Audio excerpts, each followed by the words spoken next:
YouTube, what is going on, people? We are back for the post-match review of the Wolves versus Liverpool game in the FA Cup third round. It is late and I thought to myself, can I even be bothered to do it? Hey, I enjoy doing it. It is what it is. So let's just get straight into it. As you can see, everything here. My predicted man of the match was Keita. Didn't really turn out as I'd expected. I thought he had a bit of a crap game, but then look at the team surrounding him, you know, there's no surprise. So anyway, let's start with Wolves team. This is the actual team they put out, and it was stronger than I thought. They did bring in a few players like the Donka, Vinagre, Neves returned, Jota, you know, obviously Moutinho, Jimenez, Johnny, Bennett, Cody, Bolly are part of their usual 11, and Roddy came in goal.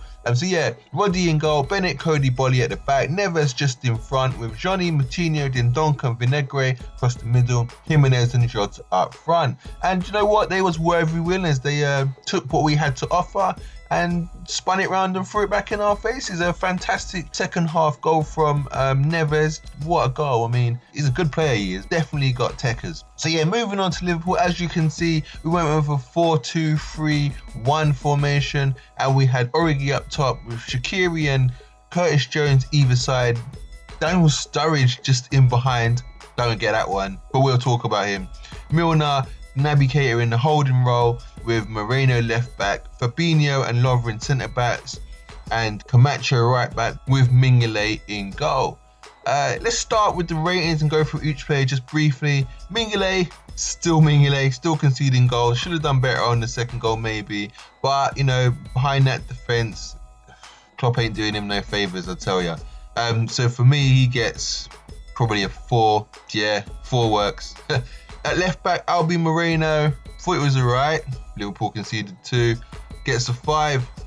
Fabinho, out of position, centre back, didn't do himself no favours with the second goal, diving in.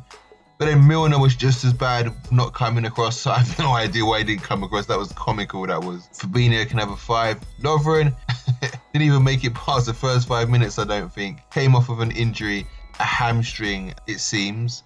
I'm not even going to bother rating. In fact, he can just have a 1 because he's Dejan Lovren and he's been annoying in the last 2 or 3 games, actually.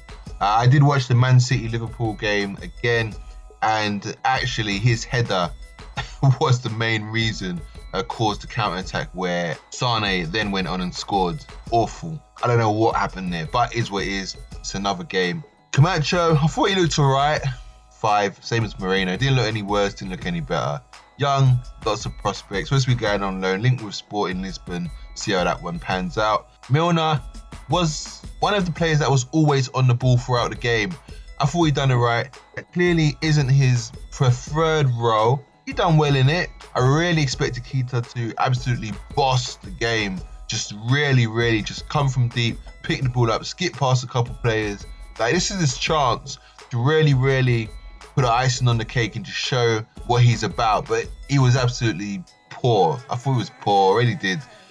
So he can have a 5 as well. Milner, he was in the game. At least he was in the game to make the mistakes. Whether that's beneficial or not, I have no idea. But you know, we're out of the FA Cup, so if we win the league, everyone will be saying, thanks Milner for that mistake. You knocked us out of the FA Cup, which meant less games, which meant fit players for the rest of the season and league title. Look at it like that. So yeah, but I think Milner overall was the best player on the pitch the whole game, 90 minutes regardless. I'll give him a 7. Sturridge, this guy needs to go, man. I'm fed up of watching his stupid Instagram videos, stupidness in particular. He needs to go. I'm bored of him. I'm tired of him. He doesn't do anything. He can just have a 1 for the sake of it. He was useless, and he comes on. I know he's just hanging in there for a Premier League title. He's not even playing. You know, at least Coutinho was playing his heart out. And actually, if any of them deserve a Premier League title right about now, it's Coutinho. So you know what? If he did come back, I'd welcome it, even though he did leave on sour grapes. Even if he did leave on sour grapes, you know where I'm getting at. But yeah, he was absolutely pants, man. He was wide fronts, boxer shorts, seriously. Shaqiri, bless him, tried, but you know, a 16-year-old that ends up coming on, we'll talk about that, and a youth team player at right back, and a Naby that's just not playing well. What hope does Shaqiri have in creating anything or doing anything? Poor sod.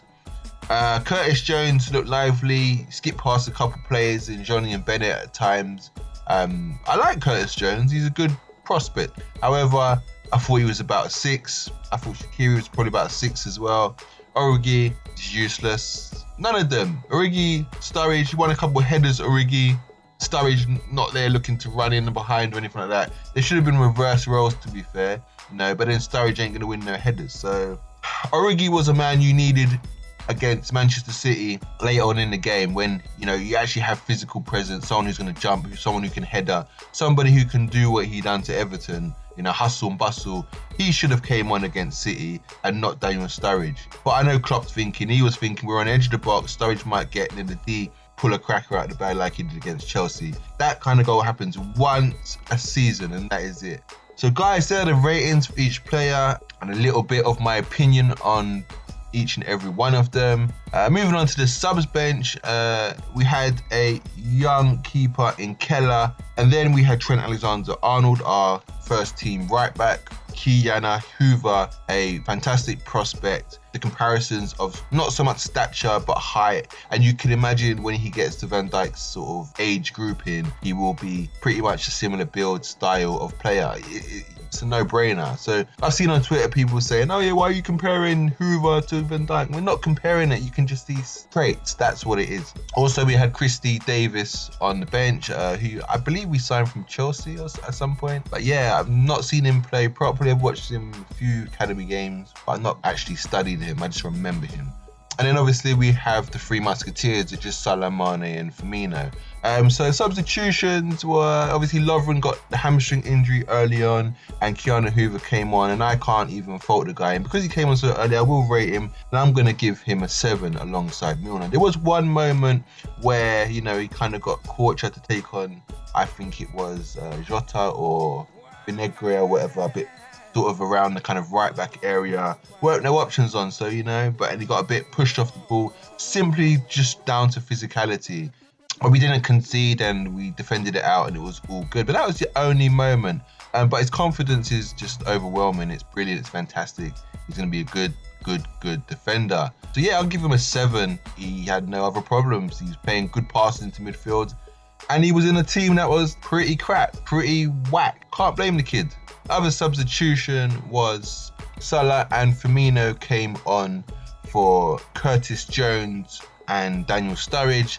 We picked up the pressure, we picked up the intensity, we picked up our dominance, we started passing and moving. Probably, 10 minutes more, 15 minutes more, we probably would have got an equaliser. Shaqiri had a fantastic free kick, which I thought was in. Right, as soon as it left his foot, I thought goal. But Radi somehow got some sort of fingertip to it. It was so fine line. It was ridiculous. So yes, guys, moving over to our injury list. I believe Adam Lallana has joined that list. Otherwise, he probably would have been on the bench or in the first team starting. Otherwise, he is linked with a move away somewhere or a loan move away somewhere. I don't see the point in a loan move. I don't get why, if he is injured, but if he isn't, then something's going down, because we wouldn't be messing with players weren't coming in. And I don't think it would be a loan move. Why would we loan him out? What's the point? Maybe to bring in a new loan, maybe, or a permanent deal and then sell him at the end of the season to the club we've loaned him to. I have no idea how it works, but we have been linked with Amar, who plays the same position, left wing, and would be great competition to Mane also. So keep an eye on that one there. Obviously, Ox is still injured, Gomez, Matip, and Nathaniel Phillips. Nathaniel Phillips would have been a perfect centre-back to come in and play alongside Fabinho or Lovren, in my opinion. But Jana Hoever done a fine job, so, let's not moan about that too much. Matip and Gomez are apparently 2-3 weeks away. It's been said that Gomez is more 4 and Matip is about 1-2. So hopefully, maybe we might get a surprise for the Brighton game or the Bournemouth. Either way, we need one of them back. I think Fabinho and Van Dijk will be fine against Bournemouth and Brighton, to be fair. Especially with our firepower. I mean, we could play that defence and win. Henderson, Wijnaldum sitting, or Henderson and Milner, Wijnaldum midfield. like a solid midfield protecting the defence, and then obviously our three musketeers. And I think that team is good enough to go and beat Bournemouth and Brighton. And then after those 2 games, we'll have Gomez hopefully back, as well as Matip.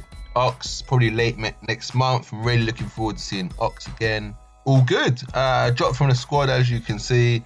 Alisson, Robertson, Henderson, Van Dijk, Ronaldo. They'll all be back for the next league game.